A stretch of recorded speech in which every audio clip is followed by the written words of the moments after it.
Welcome to secret of சமையல். இன்னைக்கு நம்ம பார்க்க போறது ஒரு செம ஹெல்தியான ஒரு குழம்பு ரெசிபி. ரொம்ப ரொம்ப ஈஸியான செய்முறையும் கூட, சீக்கிரமே செஞ்சிடலாம். இது வந்துட்டு வெந்தய குழம்பு. வெந்தயம் வயிற்றுக்கு ரொம்பவே நல்லது. நம்ம எப்பப்பெல்லாம் முடியுதோ அப்பெல்லாம் நம்ம வந்துட்டு வெந்தயம் சேர்த்திக்கணும் உடம்புல. வெந்தய குழம்பு செம டேஸ்டியா இருக்கும். ஒரு நல்ல சுட சுட வடிச்ச சாதத்தோட இதை போட்டு சாப்பிட்டீங்கன்னா வேற எதுவுமே தேவையில்லை. வெறும் ஒரு அப்பளம் இருந்தா போதும், ஒரு குண்டா சோறு காலி ஆயிடும். இந்த சூப்பரான வெந்தய குழம்பு எப்படி செய்யறது அப்படின்னு பாக்கிறதுக்கு முன்னாடி, நீங்க என்னோட சேனலுக்கு இப்பதான் முதல் முறையா வரீங்கன்னா வீடியோ கீழே இருக்கிற சப்ஸ்கிரைப் பட்டனை மறக்காம பிரஸ் பண்ணிக்கோங்க. பக்கத்துல இருக்கிற நோட்டிபிகேஷன் பெல்லையும் மறக்காம கிளிக் பண்ணிக்கோங்க. அப்பதான் என்னோட ஃபியூச்சர் நோட்டிபிகேஷன்ஸ் உங்களுக்கு உடனே வந்து சேரும். சரி, வாங்க வீடியோக்குள்ள போலாம். இந்த செம டேஸ்டியான வெந்தய குழம்பு எப்படி செய்யலாம்னு பாக்கலாம். ஒரு வடச்சட்டி அடுப்புல வச்சுக்கோங்க. இதுல வந்துட்டு நம்ம நல்லெண்ணெய் விட்டுக்கலாம். ஒரு 2 டேபிள் ஸ்பூன் அளவுக்கு நல்லெண்ணெய். எண்ணெய் மிதமா சூடானதும் நம்ம 1 டீஸ்பூன் வெந்தயம் சேர்த்திக்கலாம். வெந்தயம் தீஞ்சு போயிடக்கூடாது, லேசா செவக்கணும். அது வரைக்கும் இதை வறுத்துக்கோங்க. இந்த எண்ணெயில மிதமான ஹீட்ல வச்சு வெந்தயம் நிறம் மாதிரி செவந்து லேசா மனம் வரும். அந்த டைம்ல சின்ன வெங்காயத்தை அந்த மாதிரி நறுக்கி வச்சுட்டேன்.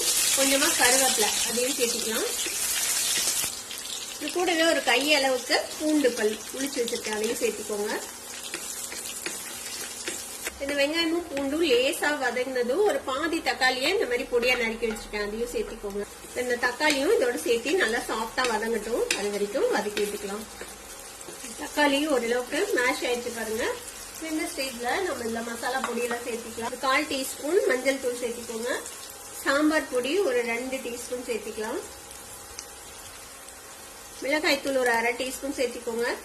சாம்பார் பொடியில மிளகாய் பொடி இருந்துச்சுன்னா நீங்க அதை பார்த்துட்டு சேர்த்திக்கோங்க. இது எவரெஸ்ட் சாம்பார் பொடி, அதிகமா மிளகாய் தூள் இருக்காது. இதுல 1 டீஸ்பூன் மல்லித்தூள் சேர்த்திக்கோங்க. சாம்பார் பொடிக்கு பதிலா நீங்க குழம்பு மிளகாய் தூள் இருந்துச்சுன்னா அது கூட சேர்த்திக்கலாம். இதுல இதையும் சேர்த்தி நல்லா எண்ணெயில ஒரு வதக்கி விட்டுடலாம். இப்ப நல்லா வதங்கிடுச்சு. இப்ப ஒரு பெரிய நெல்லிக்காய் அளவுக்கு புளிய கரைச்சு வச்சிருக்கேன். அந்த புளி தண்ணியை இதுல விட்டுடலாம்.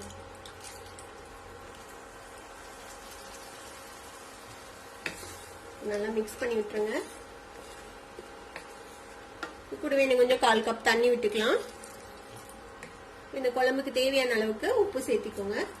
இதை இப்படியே மூடி போட்டு நம்ம ஒரு 10 நிமிஷம் லோ ஃபிளேம்ல வச்சு வேக விட போறோம். அந்த வெந்தயத்தோட அந்த இதெல்லாம் நல்லா சாஃப்டா வெந்து வெந்தயத்தோட பிளேவர்லாம் இறங்கணும்ல. அப்புறம் பூண்டு வெங்காயம் எல்லாமே நல்லா வெந்து நல்ல ஒரு கன்சிஸ்டன்சில வரும், ஒரு குழம்பு மாதிரி கன்சிஸ்டன்சில. அது வரைக்கும் நம்ம வெயிட் பண்ணலாம். ஒரு 10ல இருந்து 15 நிமிஷம் நல்ல லோ ஃபிளேம்ல வச்சு வேக விடுங்க.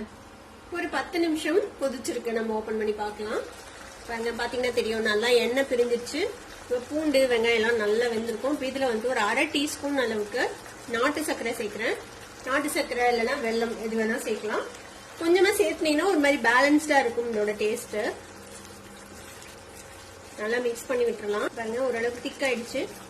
நீங்க இதை இன்னும் கூட சுண்ட வச்சு எடுத்து வச்சுக்கலாம். எடுத்து வச்சிட்டீங்கன்னா இது 1 வாரம் ஆனாலும் கெட்டு போகாது. வெளியிலேயே கூட வச்சுக்கலாம். இன்னும் கொஞ்சம் நல்லா திக்கா சுண்ட விட்டு எடுத்து வச்சுட்டீங்கன்னா. நான் இன்னைக்கு இந்த ஒரு கன்சிஸ்டன்சில இதை ஆஃப் பண்ணிட போறேன்.